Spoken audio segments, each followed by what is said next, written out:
Vamos lá então, mais uma oportunidade de estudarmos a Bíblia. Abra a tua Bíblia, por favor, no capítulo 6 de Romanos.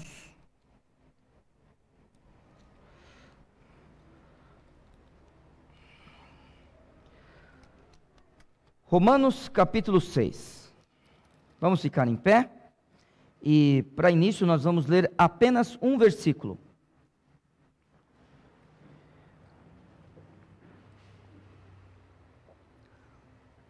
Romanos, capítulo 6, verso 8.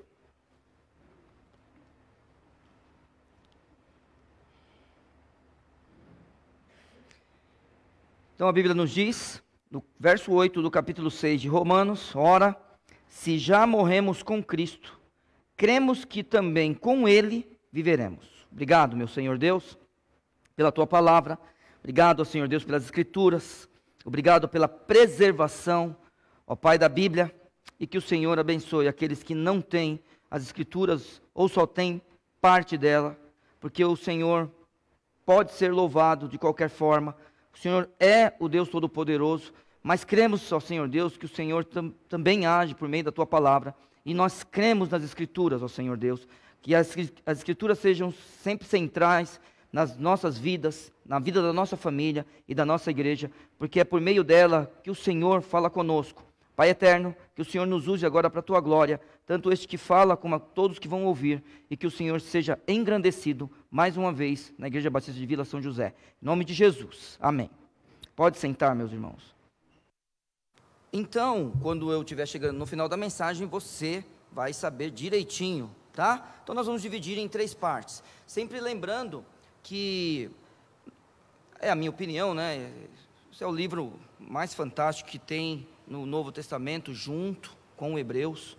Então, quando a gente vai ler o que esses dois homens fizeram, se foi Paulo que escreveu os 2 livros, também não tem nenhum problema. É que eu hoje acho que não foi Paulo que escreveu Hebreus, é só isso, mas é só um achismo, tá? Na verdade, ninguém sabe, então eu posso achar o que eu quiser, certo? Então, cada um fala uma coisa. Então, junto com Hebreus, aquilo que está no Velho Testamento que você não entende direito, daí de repente alguém inspirado por Deus escreve Hebreus, escreve Romanos, aí parece que vem uma luz para você e você começa a entender melhor as coisas. Como a maioria crê, Romanos é escrito por Paulo e, sem nenhuma dúvida, a obra-prima deste gênio chamado Paulo, o apóstolo de Jesus Cristo. E você vai perceber da forma como ele argumenta agora sobre essa coisa de morrermos com Cristo e com Ele viver. Uma coisa simplesmente fantástica. Quando você vai para o verso 1, por exemplo, ele começa dizendo: que diremos, pois, permaneceremos no pecado para que a graça abunde? Irmãos, isso é super atual. Só para você ter uma ideia, verso 20 do capítulo 5, né? O capítulo 5 está terminando e já vai começar o 6, é uma coisa óbvia, eu sei disso, mas só que o assunto, veja como esse homem, ele organiza as coisas. A gente dividiu, eu sei, fomos nós que dividimos em capítulos e versículos, mas veja como ele desenvolve o texto, porque no verso 20 do capítulo 5, veio, porém, a lei para que a ofensa abundasse, mas onde o pecado abundou, superabundou a graça. Permaneceremos no pecado para que a graça abunde? Primeiro, será que existe alguma dependência entre a graça e o pecado? Será que o pecado, ele só pode, a graça só pode ocorrer onde o pecado, por exemplo, reinar? Então nós temos que lembrar de uma coisa: existe a graça que é salvadora. Existe uma diferença de graça. Existe uma graça que é salvadora. Então, alguns alcançam essa graça por mérito de Cristo, não é por seus próprios méritos, mas pelos méritos de Cristo. Cristo crucificado na cruz, sua ressurreição, o seu poder de vencer a morte, e hoje assentado à destra do Pai, reinando, um dia voltará para nos buscar. Isso é graça salvadora. Por outro lado, existe uma graça que é a graça comum. A graça salvadora, que traz a salvação, ela alcança alguns homens, só parte da humanidade. é alcançada por essa graça. A graça, que é chamada de comum, é aquela que o sol nasce sobre justos e injustos. É aquela que a chuva cai na plantação do crente e do não crente. A graça comum é aquele negócio que avião cai. Aí tem gente que se salva que é crente, tem gente que se salva que não é crente. Graça comum.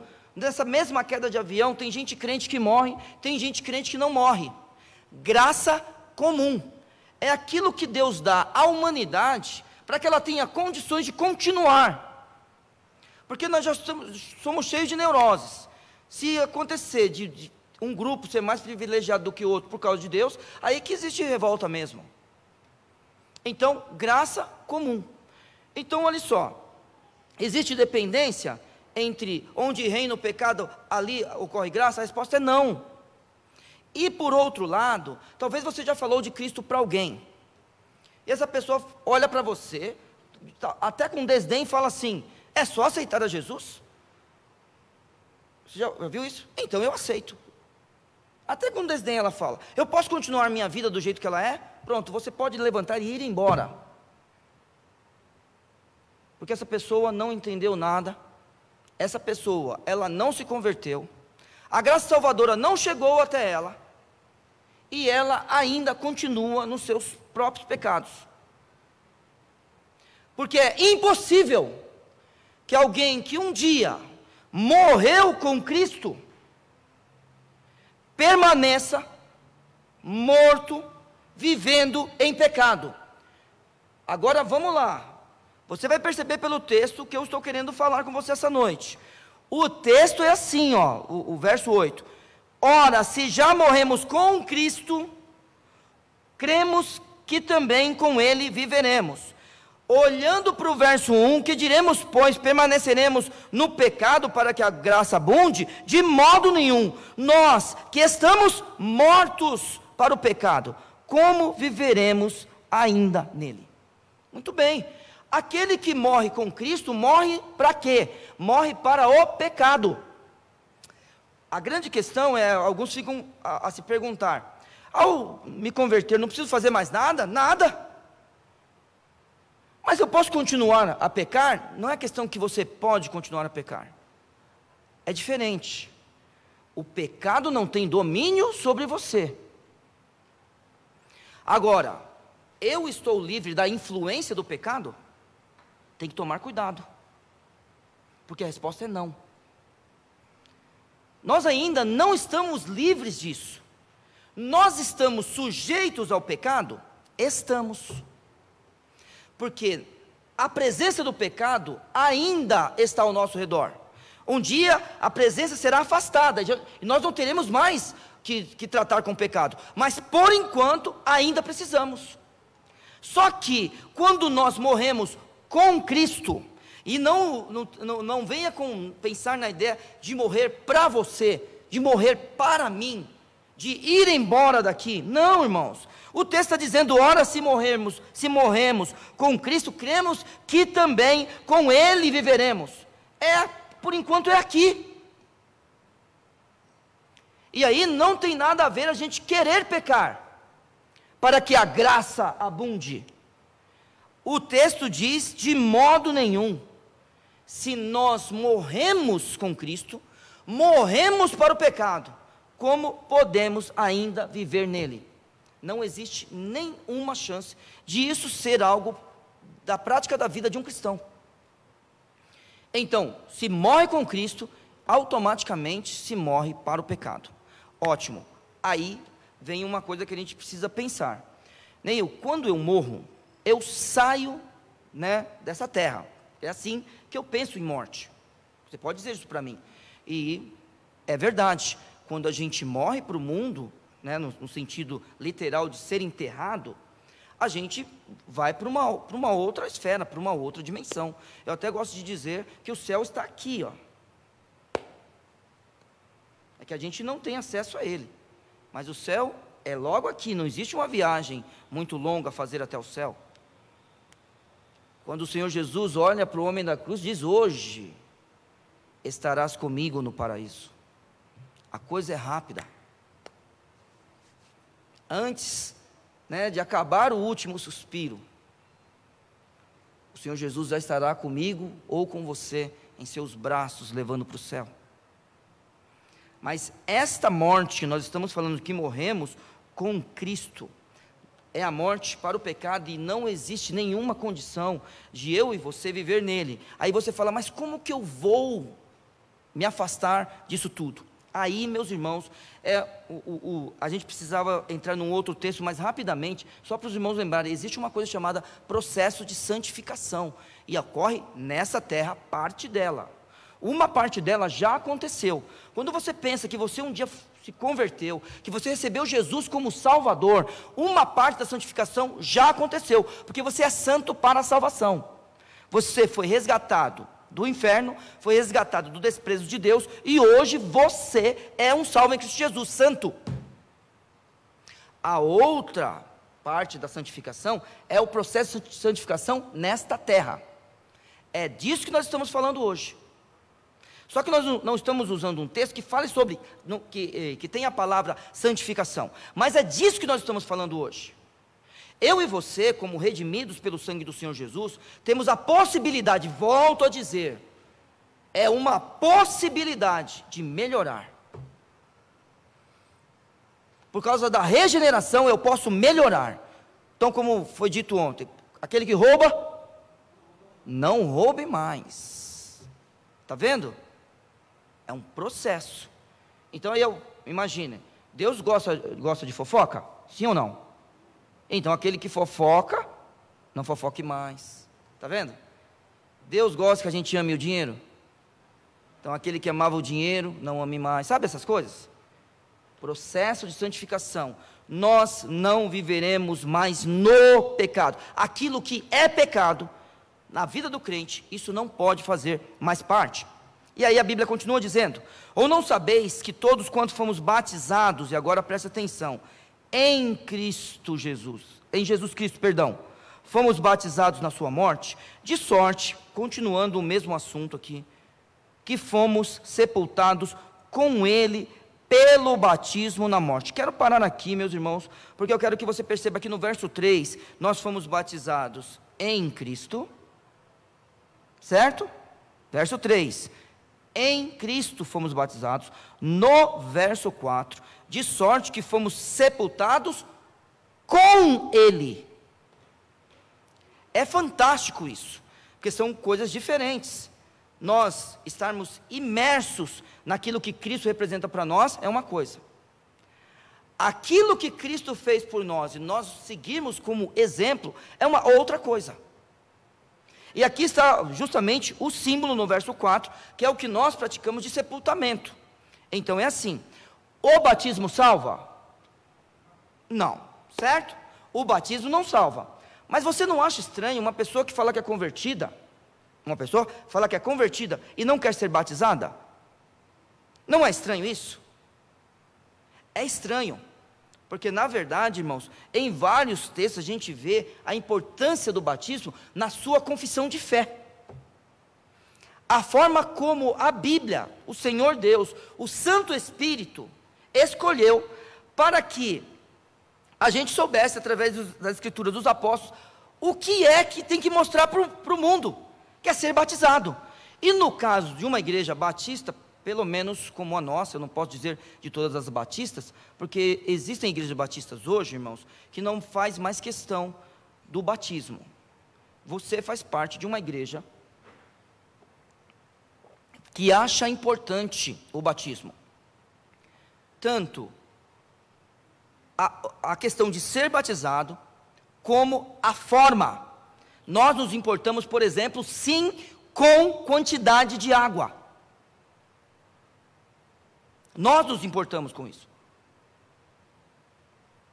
Existem igrejas batistas hoje que não se importam mais.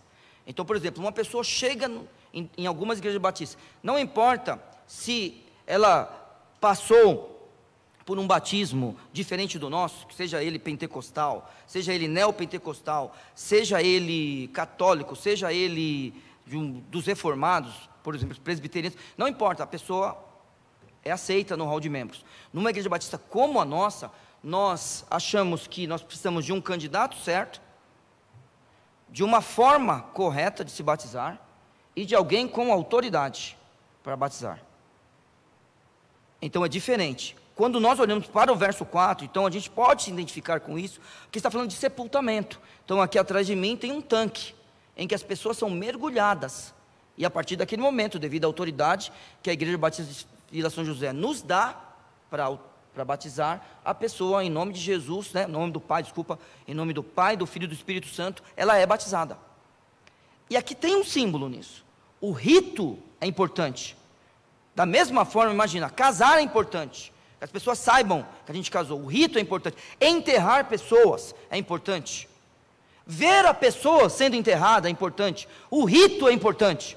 O batismo é importante, porque os outros veem o que está acontecendo na minha vida. E aí, aqui nesse texto, a gente vê que a gente é batizado em Cristo. Então estamos imersos em tudo o que Ele é e tudo o que Ele representa, e fomos sepultados com Ele no batismo, né, pelo batismo na morte. Não está dizendo aqui, a Bíblia não nos ensina isso, que batismo salva. Mas a ideia de se batizar, e de contar para todo mundo, e de mostrar para todo mundo, e saber o que significa isso, é importantíssima, quando tem nela fé.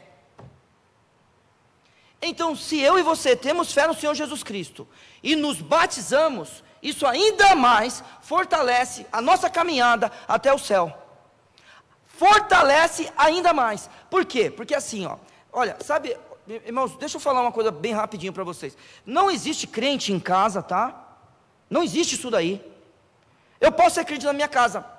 Você se trata com Deus, porque se Deus colocou igreja nesse mundo, é para ser corpo, certo?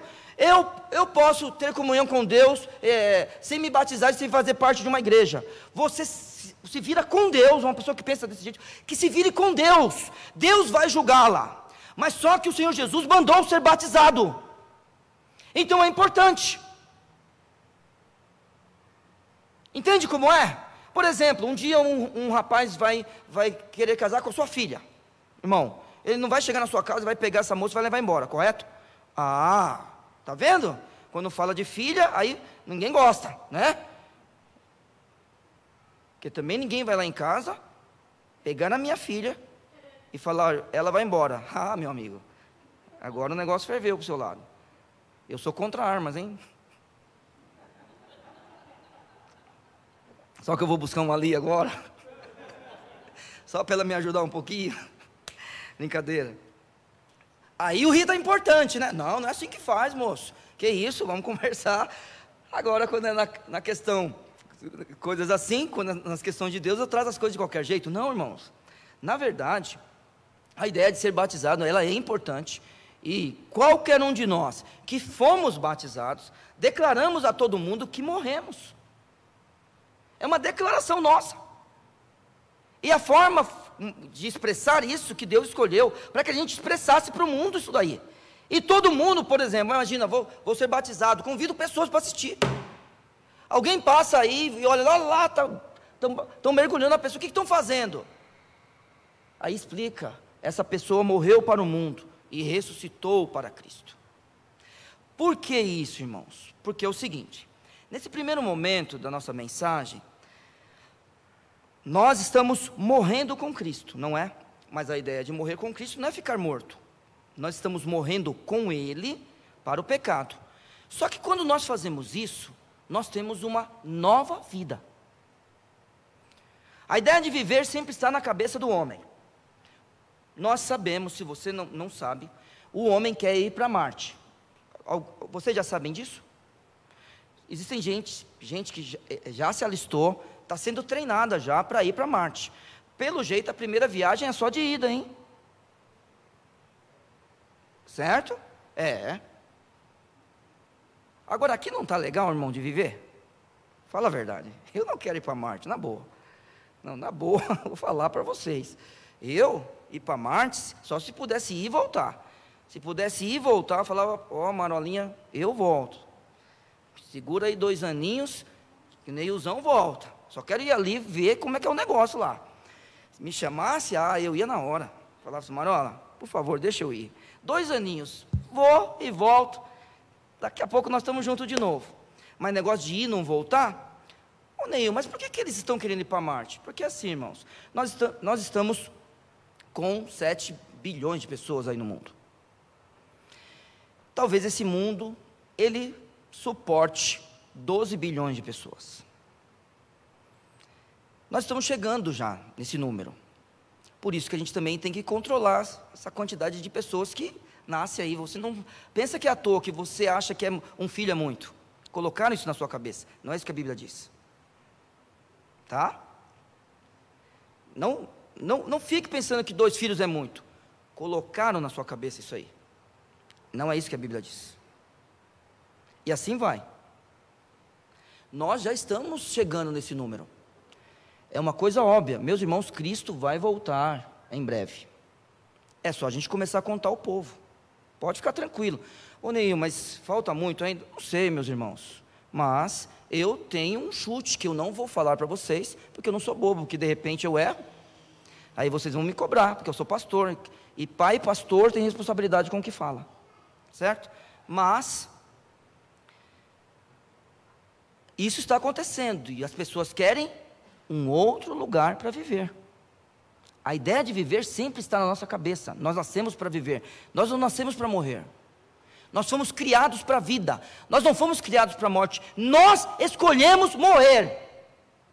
Porque no dia em que dela comeres, certamente morrerás. Nós escolhemos morrer. E nós escolhemos uma vida de morte também. Quando nós decidimos não obedecer a Deus. Só que existe uma oportunidade. Batizados nele, sepultados com ele, no batismo da morte. Sabe do que? De ter uma vida nova. Hoje, aí nós vamos para a nossa casa, nós vamos estar com a nossa família, uma vida nova. Aí nós vamos dormir, os solteiros, né, os filhos, cada um no seu quarto, talvez, alguns irmãos dormem juntos, você e sua esposa, você e seu marido, amanhã, novo. E assim uma vida nova, e cada vez melhor. Porque essa vida é uma vida longe da morte. A Bíblia diz assim no verso 4: de sorte que fomos sepultados com ele pelo batismo na morte, para que, como Cristo foi ressuscitado dentre os mortos, pela glória do Pai, agora perceba o seguinte: o mesmo poder que ressuscita Cristo dos mortos, é o poder que permite que eu e você andemos em novidade de vida. Então, eu vou ler o texto, eu falei antes, mas agora eu vou ler, porque a palavra é poderosa. Então, o teu coração tem que se encher de ânimo agora, porque você pode ter uma vida melhor, pelo mesmo poder que ressuscitou Cristo. O verso 4, a partir da parte B, para que, como Cristo foi ressuscitado dentre os mortos, pela glória do Pai, assim andemos nós também em novidade de vida. Sabe por que o texto, o verso 8 diz: ora se já morremos com Cristo, cremos que também com Ele viveremos? Porque o poder que ressuscita o Senhor Jesus, nos dá a oportunidade de andarmos em novidade de vida. Então sabe o que você faz? Você começa a praticar isso, pedindo a Deus sabedoria, para que você possa caminhar no caminho que Ele preparou para você. Não vamos esquecer, porque pela graça sois salvos por meio da fé. Isso não vem de vós, é dom de Deus. Não vem das obras, para que ninguém se glorie, porque somos feituras suas, criadas em Cristo Jesus para as boas obras, as quais Deus preparou para que andássemos nela. Sabe o que acontece? É que pelo poder que Deus tem, até de ressuscitar Cristo, Ele prepara coisas para nós, para que a gente ande em boas obras e tenhamos novidade de vida. Sabe quando? Hoje, amanhã, e depois da manhã, e depois da manhã, e depois da manhã, porque nós morremos com Cristo e temos o privilégio de agora viver com Ele. Então creia nisso. Creia que a sua vida, eu não estou falando do mundo. O mundo vai melhorar ou piorar, irmãos? Piorar. É só ver, cada dia, é só olhar. o mundo piora. Deixo-vos a paz, a minha paz, não vos la dou, como o mundo a dá. Entende? A gente vai atrás da paz do mundo, ou de qualquer coisa do mundo. Irmãos, o mundo jaz no maligno. As coisas pioram. Mas nós podemos andar em novidade de vida. Isso é maravilhoso, não é? Sabe por quê? Porque nós morremos com Cristo. Estamos dispostos a isso? Então podemos andar em novidade de vida. E aí, olhe só. A partir do momento que esse homem, ele declara isso, de uma vida melhor, aí ele fala o seguinte, mudando um pouquinho a ideia dele, de tratar o assunto, porque se fomos plantados, opa, então, uma nova vida, e existe agora uma expectativa de colher frutos, ou de sermos o fruto. A Bíblia está dizendo para nós, o apóstolo Paulo, inspirado pelo Santo Espírito, verso 5 do capítulo 6 de Romanos, porque se fomos plantados juntamente com ele, na semelhança da sua morte, também o seremos na sua ressurreição. Rapidinho aqui, só vamos lembrar, como nós seremos, quando nós ressuscitarmos? Nós discutimos isso já algumas vezes. Como que nós seremos? Eu sei que você não sabe como é, irmãos, mas existe um conceito por trás dessa pergunta. Nós seremos como Cristo é hoje, porque Ele é as primícias. Essa é a resposta. Eu não estou perguntando algo físico, é um conceito da Bíblia para nós. Como nós seremos quando nós ressuscitarmos? Nós seremos como Cristo. Por quê? Porque Ele é as primícias. Ele é aquele que representa os primeiros frutos. Então, como Ele é, nós seremos. Por isso que nós somos plantados com Ele na morte, porque morremos com Ele, para que um dia a gente possa ressuscitar e ser como Ele.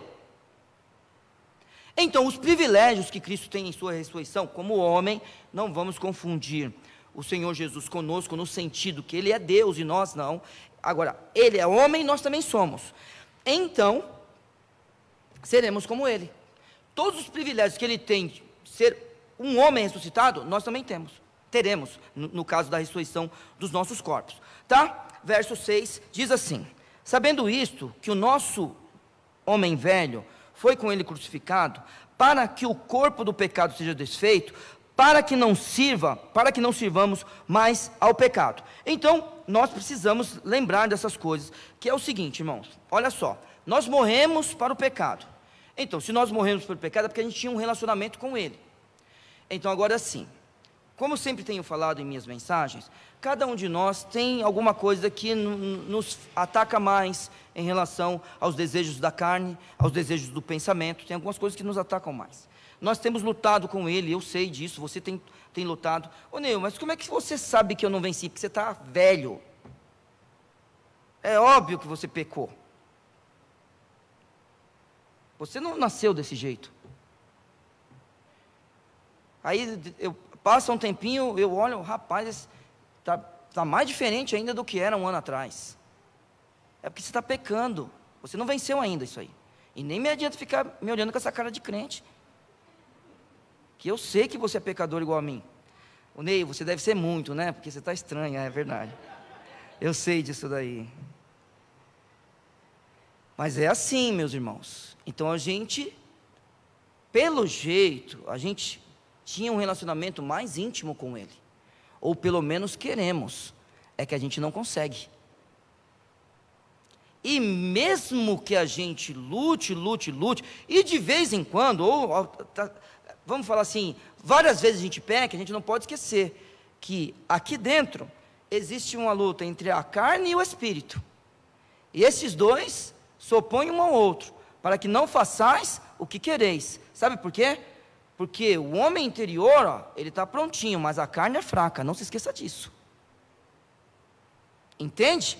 Então, querendo ou não, cada um de nós, a gente quer servir o pecado em algum sentido da nossa vida. E a Bíblia está dizendo para nós que nós não devemos mais fazer isso. E a ideia é de que o pecado não pode ter mais domínio sobre nós. E eu vou dizer mais uma vez para você, não é uma questão de influência, A questão aqui é jurídica. Então vou falar de novo. Esse texto, lembra? Romanos é a justificação em boa parte dele, tá? Não é uma questão de influência do pecado. Agora é uma questão jurídica. Olhe só a forma como esse homem trata o assunto. Verso 7. Porque aquele que está morto está justificado do pecado. Viu a linguagem que ele usou? A linguagem não é questão de que eu não vou sofrer mais nenhuma influência do pecado. Não, a questão agora é jurídica. E quando eu falo que a questão é jurídica, é que não depende de mim. Porque para a questão ser jurídica, alguém tem que me julgar. E eu não posso me julgar. Não posso olhar para mim e trazer julgamento em relação a mim. Eu sou pecador. Só que alguém pode olhar para mim e falar justo. Isso é uma declaração de um juiz. Quando o Senhor Deus olha para mim e me chama de justo, ou quando o Senhor Deus, Ele olha para mim, desenvolve através de um homem um texto, explicando a justificação e dizendo que eu sou justo por causa disso, Ele declarou. E a partir do momento que Ele declarou, não é questão de influência. O pecado continuará agindo nesse mundo. A questão é, eu estarei nele? Irmãos, um justo, claro, justificado por Deus nesse sentido, não pode ser vencido pelo pecado em todos os instantes. Ele é vencedor na questão do pecado. É que o povo, ele quer ser vencedor em outras coisas, né? Tem gente que quer dar um brado de vitória, eu sempre brinco com vocês, né? Já viram essa brincadeira que eu faço? Um brado de vitória! Já viu essas pessoas fazendo isso? Você ri, né? Mas ele quer dar um brado de vitória. Mas quem que faz uma música falando eu quero vencer o pecado? Né? Quantos homens, pelo menos brasileiros, que é o que a gente pode ouvir, tem falado de texto que a gente é vencedor no pecado? Estranho isso entre os crentes, não é? Mas é aqui, irmãos, que a gente tem que pensar. A questão não é que o pecado não vai me influenciar. A questão é que eu sou justificado perante Deus. Porque eu já morri com Cristo. Então, se um morreu, logo todos morreram, tem que fazer parte da minha vida. E eu tenho que lembrar que eu estou morto por pecado. Então é uma luta constante. Porque eu não posso mais servir as minhas vontades. Eu não posso servir as minhas concupiscências. Sabe por quê? Eu até falei essa tarde, eu estava com uma pessoa, até cheguei atrasado. Os irmãos me perdoem, eu sei que o irmão chamou alguém para dar os avisos, e eu não tinha ainda chegado na igreja. Estava com uma pessoa, hoje à tarde. Irmãos, e eu estava falando justamente sobre essas coisas. Da dificuldade que existe, irmãos, do pecado na nossa vida. E aí, é claro que a gente tem que lembrar que Cristo morreu por nós, e que se Cristo morreu por nós, nós todos morremos. Agora, nós precisamos também crer que nós estamos vivos por causa de Cristo, e vivos com Cristo. É com Ele que nós viveremos. Então a questão é que eu não posso mais fazer parte do pecado que tanto está em mim, das vontades que tanto estão em mim, as concupiscências que tanto estão em mim. E aí, falando com essa pessoa, eu estava falando, Freud dá certo. Claro que Freud dá certo. Ele é bíblico, em certa parte de sua teoria. Uma das coisas que Freud fala, e que daí não tem o que falar, porque está na Bíblia, é que nós somos movidos pelo desejo. E se nós somos movidos pelo desejo, então alguns tratamentos têm que partir daí, do desejo. Então é óbvio que vai dar certo o que ele fala. Por quê? Por causa da Bíblia. A Bíblia fala que nós precisamos vencer as nossas concupiscências, os nossos desejos, até aqueles que são incontroláveis. E isso pode realmente acabar com qualquer ser humano. Alguns até são doentes em relação aos desejos. São doentes, é uma doença que ele tem. Não é que ele é desculpa a palavra, um sem vergonha. Não, ele é doente. Ele não consegue vencer aquilo. Então ele se vicia em pornografia. Ele se vicia em álcool. ele se vicia nas drogas, ele se vicia no jogo, ele é um doente. Essa pessoa é doente. Ah, já perdeu não sei quanto no jogo, não para, porque ele é doente, ele não sabe disso. Não sabe. Alguém percebe isso e fala, é desejo incontrolável. Está na Bíblia já há 2000 anos isso. Há 2000 anos que isso está na Bíblia. E nós, que a gente pode ter essa doença também, viu? Esse negócio compulsivo. A gente não conseguir parar algumas coisas. Nós conhecemos as Escrituras. E sabe como essas pessoas que estão nessa doença de vícios, sabe como elas vencem? Elas vencem, na maioria das vezes, buscando um auxílio que está fora dela. Não é questão de força de vontade, meus irmãos. É que ela busca alguma coisa fora dela. Nós buscamos a Cristo. Porque nós, quando nós pensamos que nós somos justificados, nós temos que lembrar que nós morremos com Cristo e cremos que com Ele viveremos. Então tá bom, podemos andar em novidade de vida? Podemos. Verso 9 e em diante, a Bíblia diz assim: sabendo que, tendo sido Cristo crucificado dentre os mortos, a Bíblia diz, já não morre. A morte não mais tem domínio sobre ele. Isto é o que nós buscamos. Mas eu preciso falar uma coisa para você. Pois quanto a ter morrido, uma vez morreu para o pecado. Para quanto a viver, vive para Deus. É estranho esse texto, não é? Porque parece que Cristo era um pecador, não parece?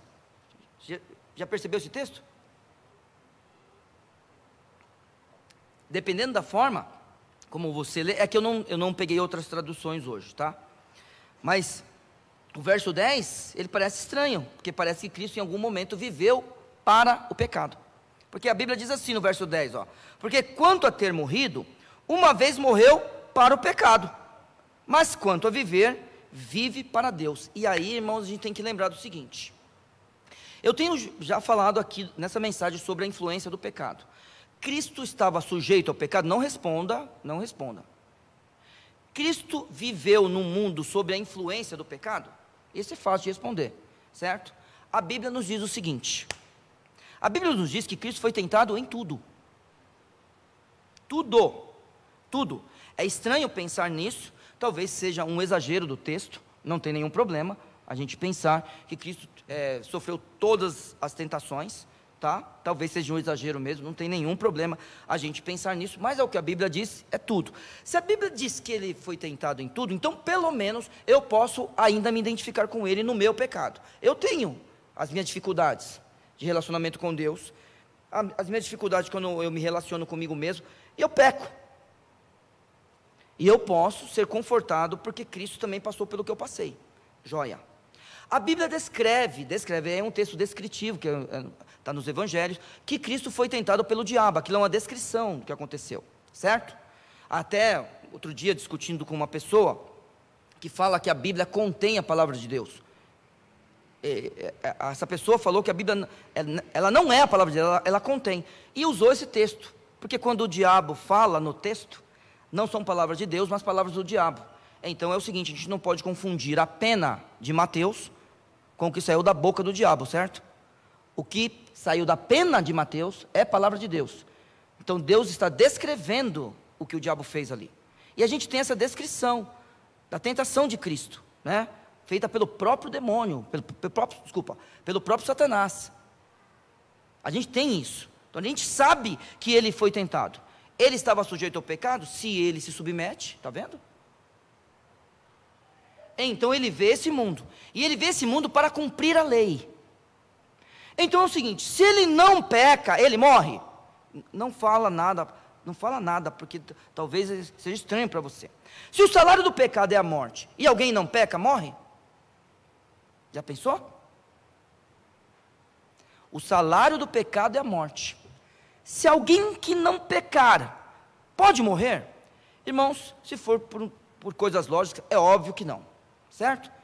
Se Jesus Cristo, ele é Deus, ele pode morrer? A resposta óbvia, não. Só que ele se torna homem para morrer por mim e por você. Ele vai para a cruz para carregar o meu e o teu pecado. Então, a partir desse momento, ele pode morrer. Então, Cristo sofreu a influência de um mundo cheio de pecado? Sim ou não? Você acha que ele não sofreu a influência do pecado da sua época? Como é que ele foi para a cruz então? Aquilo era certo? Matar as pessoas daquele jeito? É certo um inocente levar coroa de espinhos, levar cuspe na cara, ser açoitado, ser perfurado? É certo isso? Ele sofreu a influência do pecado da sua época ou não? Claro que sofreu, irmãos. Ninguém pode ter dúvida disso. Muitas vezes você sofre a influência do pecado. Não é culpa sua que está acontecendo. É culpa do pecado da humanidade. Entende essas coisas? Então o Senhor Jesus, quando fala no verso 9, que ele morre para o pecado, é porque ele estava sujeito ao pecado. Só que ele não se submeteu a ele. Ao pecado, desculpa. É que ficou estranha a frase, vou falar de novo. Quando a Bíblia fala que Cristo morre para o pecado, é porque ele estava sujeito ao pecado. Mas ele não se submete ao pecado.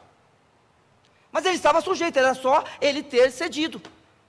Está vendo esse monte de pão? Está vendo esse monte de tesouro? Se você fizer tal coisa. Então é assim. O Senhor Jesus, ele poderia, no sentido de homem, irmãos, ter pecado? Você sabe que a resposta é não, porque ele é Deus, tá? Mas vamos imaginar no sentido do texto aqui. Ele poderia ter pecado? Se a resposta é sim, mas ele não se submeteu. Então, ele morre para o pecado. E aí, ele vive para Deus. Isso é o nosso Senhor Jesus Cristo. E aí, meus irmãos, a gente tem que lembrar no verso 10, que a Bíblia diz, o verso 9, sabendo que tendo sido ressuscitado dentre os mortos, já não morre, a morte não tem mais domínio sobre ele. Muito bem, o verso 8 diz, se morremos com Cristo, cremos que também com ele viveremos. Ele não pode morrer mais. O que vai acontecer comigo e com você? Esta luta nossa contra o pecado é uma luta que nós temos que tê-la até a gente encontrar com Cristo e ter nossos corpos transformados. Isso a gente não pode ter dúvida. Todos nós erramos. Você acha que nessa igreja tem problema de relacionamento? O que você acha?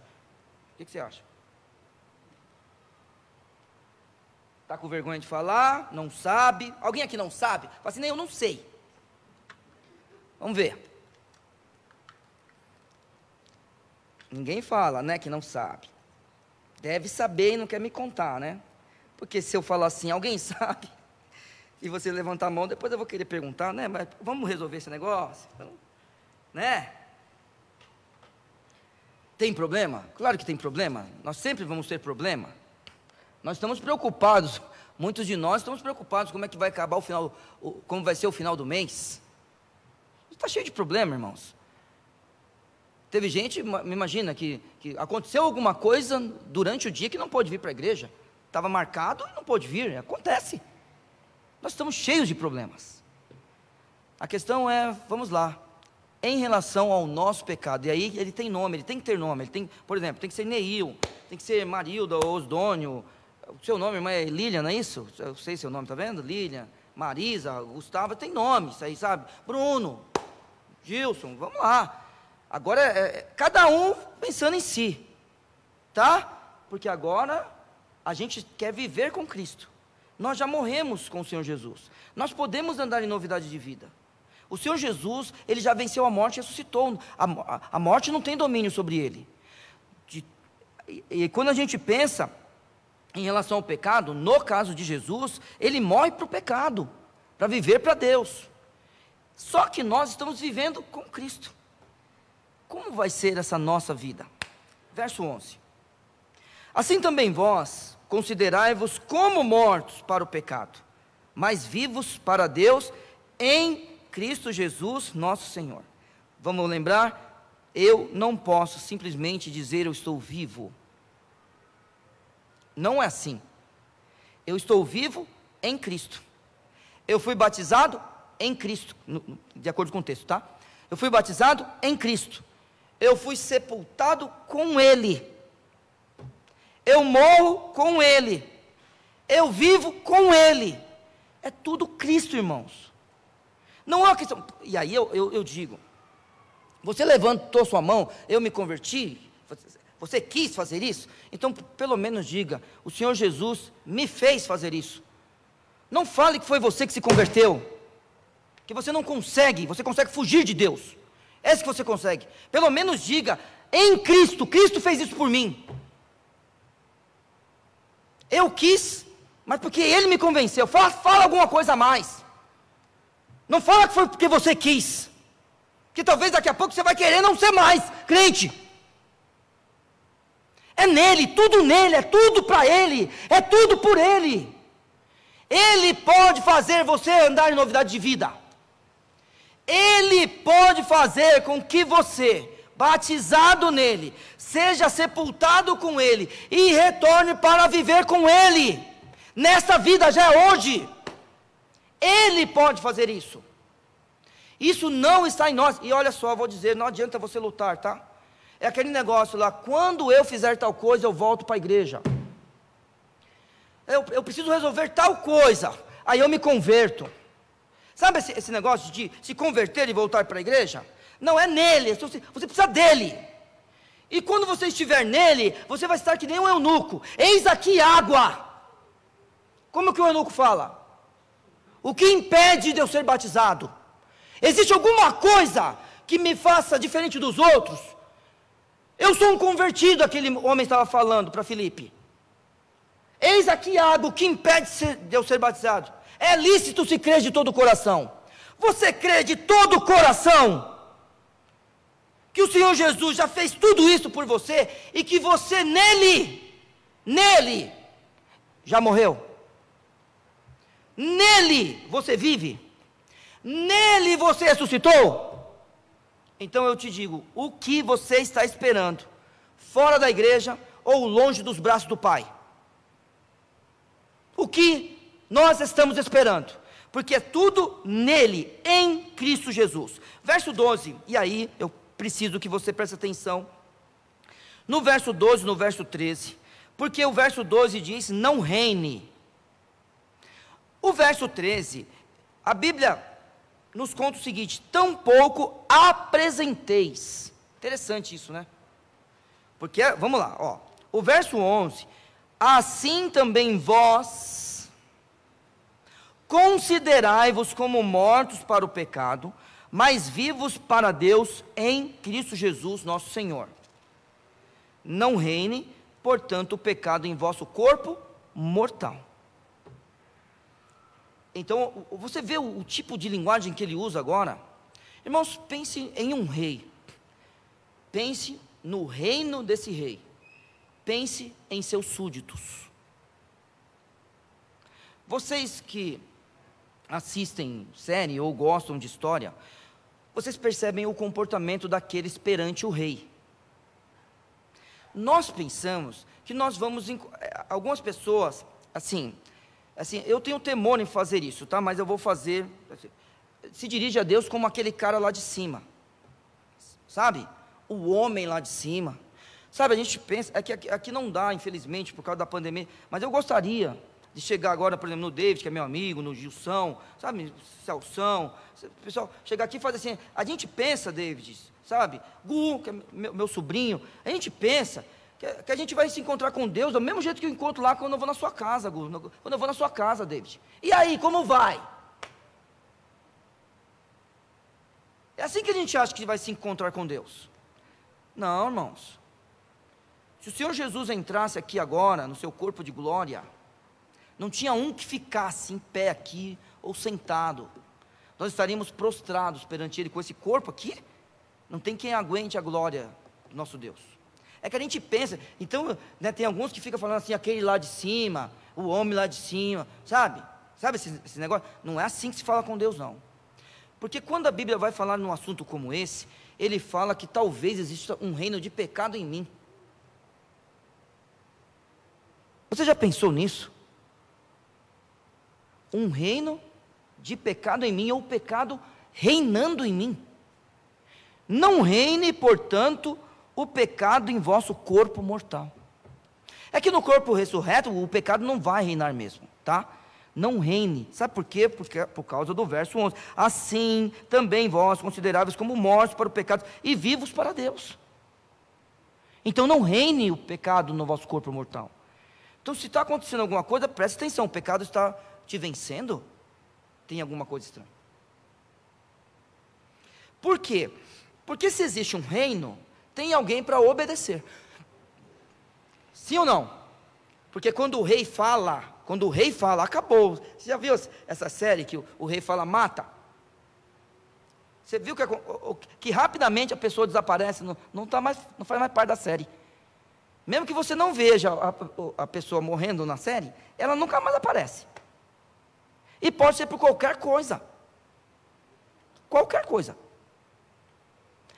Tem que ter alguém para obedecer. Quando o rei fala, acabou. Já pensou o pecado como reina na sua vida? E sabe o que acontece? Quando o pecado reina na sua vida, olha só o final do verso. Não reine, portanto, o pecado em vosso corpo mortal, para lhe obedecerdes em suas concupiscências. Sabe você que não consegue parar de pecar? Sabe você? O pecado é o teu rei. E quando o teu rei aparece, seja na pornografia, seja na traição, seja no amor ao dinheiro, seja porque você é uma pessoa infiel nos contratos, seja que você não consegue controlar sua língua, sabe? Qualquer coisa. Você não consegue, você obedece ao pecado. Aí, como nós estamos mortos por pecado e vivos para Deus, então não reine o pecado em vosso corpo mortal. E aí, no verso 13, a gente tem que lembrar que no verso 11, nós estamos mortos para o pecado e vivos para Deus, então, além de não reinar, nem tampouco apresenteis os vossos membros ao pecado. Opa! Então parece que tem dois estágios. O pecado como rei vem, parece, tá? Pelo texto. Vem e dá uma ordem. Tá? Vocês estão entendendo, né, gente? O pecado está em nós.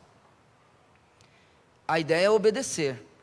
Para isso, a gente precisa apresentar os nossos membros ao pecado.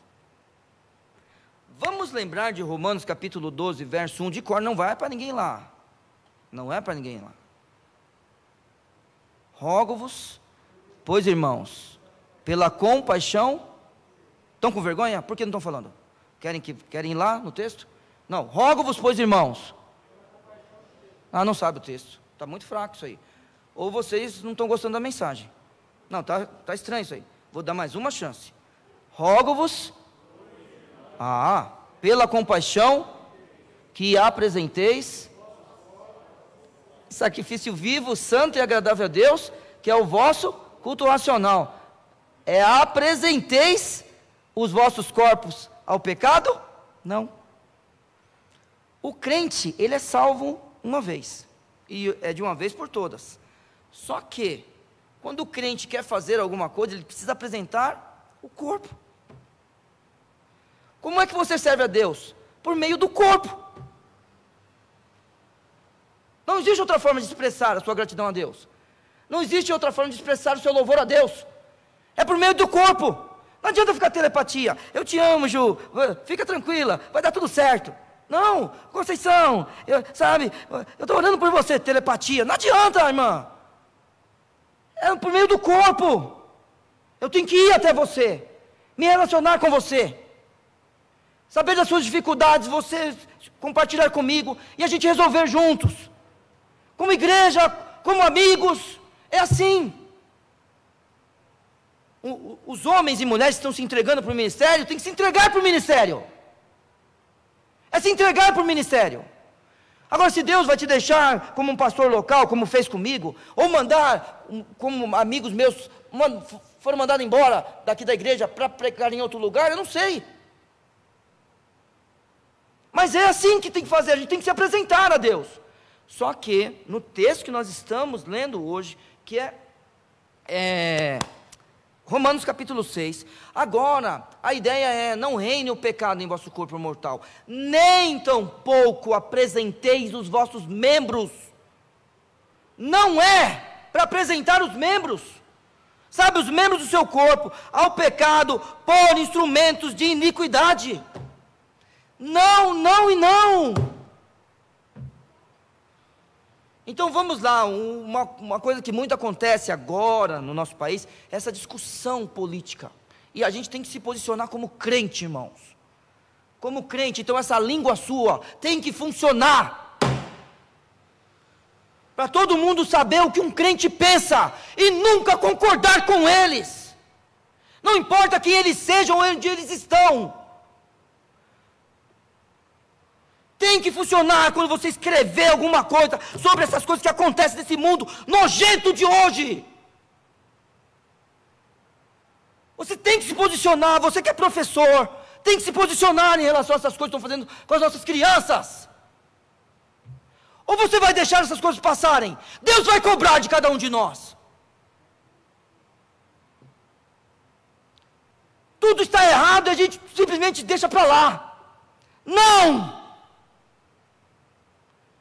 É nas coisas básicas, que é a coisa do nosso lar, é nas coisas da sociedade, é nas coisas da igreja. Nós não podemos apresentar nossos membros como instrumentos de iniquidade. As coisas dentro do nosso lar precisam ser resolvidas para a glória de Deus. As coisas na igreja têm que ser resolvidas para a glória de Deus. Na sociedade é diferente. Na sociedade precisamos nos posicionar como crentes, como cristãos, e nunca estar junto com eles, sentando nas rodas dos escarnecedores, nunca estar junto com eles, com os mesmos pensamentos. A gente pode estar lá, porque não é para a gente sair do mundo, nem o Senhor Jesus falou que não era para tirar do mundo, é para livrar do mal, mas a gente tem que ser crente. O Senhor Jesus, onde quer que estava, Ele era o Santo Deus, o Filho que veio esse mundo para morrer por nós na cruz. Ele é o nosso exemplo. Nós podemos estar em todos os lugares, mas nós não podemos apresentar os nossos membros como instrumentos de iniquidade. O pecado não pode nos dominar. Nós morremos para o pecado e agora estamos vivos para Deus.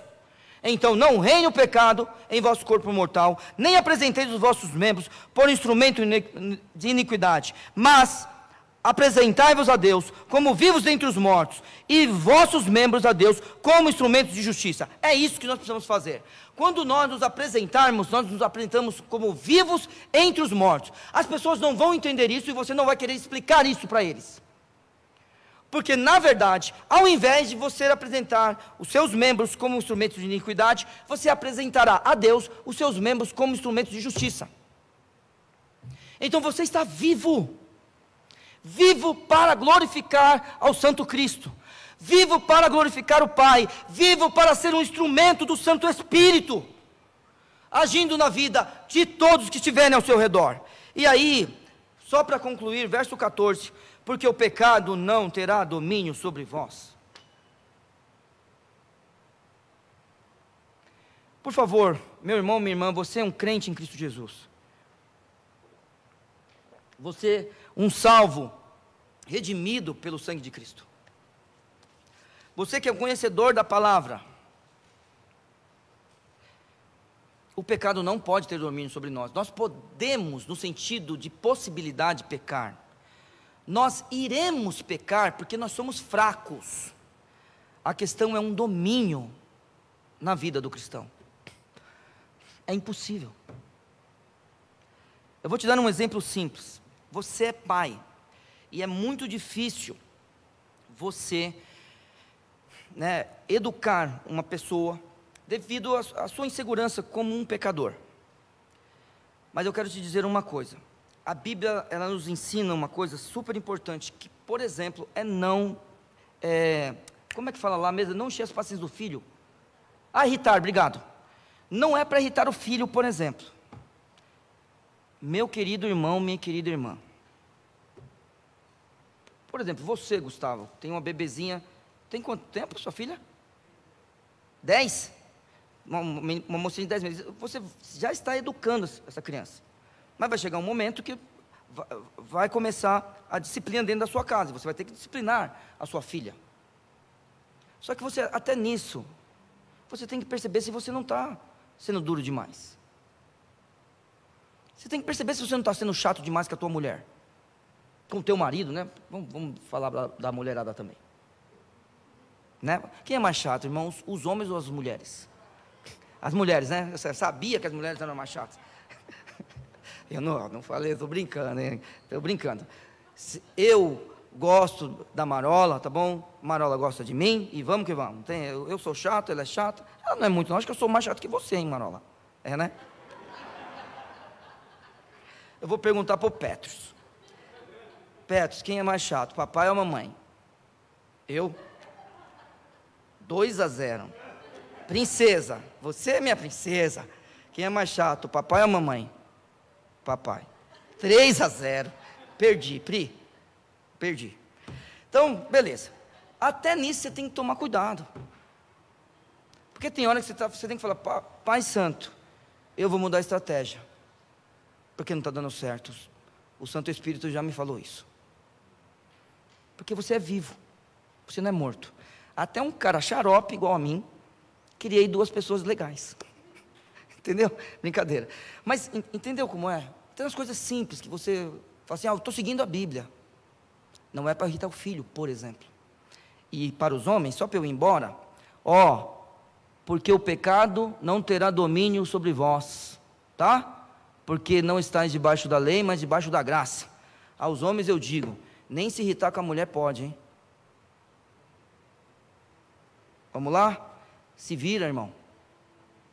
Tá bom? Se vira. Amém, as mulheres falando amém. Vê se pode. Gosta, né? Quando é para o outro viver, ela quer os maridos, elas querem o marido vivo. As mulheres querem os maridos vivos. Falar de submissão aqui, ela sobe aqui, ó, nas tamancas, brincadeira. Que Deus te abençoe, tá? Que você fique firme na caminhada até o céu, como vivo entre os mortos, tá? Lembra do texto? Vivo entre os mortos. Sabe por quê? Porque você morreu com Cristo. E com Cristo você vive.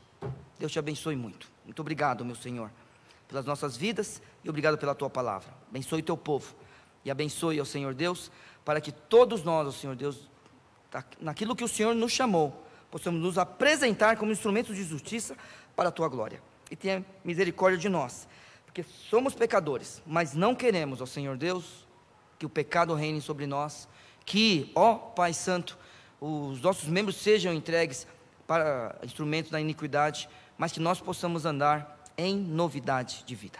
Em nome de Jesus. Amém.